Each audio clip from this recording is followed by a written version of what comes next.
राजस्थान की इस वीर धरा पर तलवार सिर्फ धातु का एक टुकड़ा नहीं है, यह सम्मान का प्रतीक है।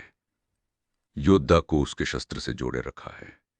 लेकिन क्या अक्षा आप जानते हैं कि इस महान परंपरा की शुरुआत कहां से हुई? हमारी यह यात्रा हजारों साल पहले शुरू होती है। हमारे प्राचीन ग्रंथों में अस्त्र विद्या को आध्यात्मिकता से अलग नहीं माना गया। माना जाता था कि शस्त्रों में दैवीय ऊर्जा का वास होता है।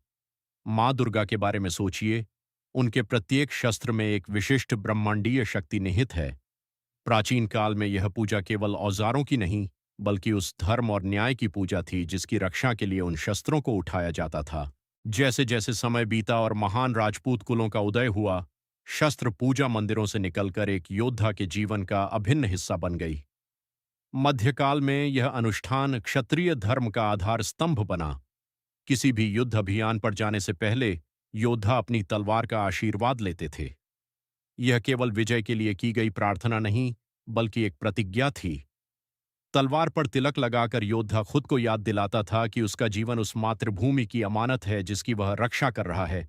17वीं और 18वीं शताब्दी तक आते आते शस्त्र पूजा अपने राजसी वैभव के चरम पर पहुंच गई। राजस्थान की रियासतों में दशहरा इस परंपरा का सबसे भव्य उत्सव बन गया। कल्पना कीजिए, महाराणा या महाराजा एक विशाल जुलूस का नेतृत्व करते हुए राज्य की प्रमुख तलवार खड्ग की पूजा करने जाते थे। यह अब केवल एक व्यक्तिगत पूजा नहीं थी, बल्कि एक भव्य राजकीय उत्सव था जो शासक, ईश्वर और राज्य की सैन्य शक्ति के बीच के गहरे संबंध को दर्शाता था। भले ही आज समय बदल गया है, लेकिन इस परंपरा की भावना आज भी अडिग है। आज भी राजस्थान के गांवों और शहरों में राजपूत परिवार दशहरे के दिन शस्त्र पूजा के लिए एकत्रित होते हैं। आज यह केवल युद्ध के बारे में नहीं है, यह अपनी विरासत, साहस और शस्त्र को परिवार और राष्ट्र की रक्षा के प्रतीक के रूप में सम्मान देने के बारे में है।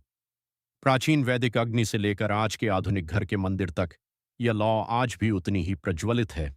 आपके परिवार में इन प्राचीन परंपराओं को कैसे मनाया जाता है? हमें कमेंट्स में जरूर बताएं। अगर आपको इतिहास की यह यात्रा पसंद आई हो तो इस वीडियो को लाइक करें और हमारी गौरवशाली विरासत से जुड़ी कहानियों के लिए अभिनव कविया को सब्सक्राइब करें। जय राजपूताना।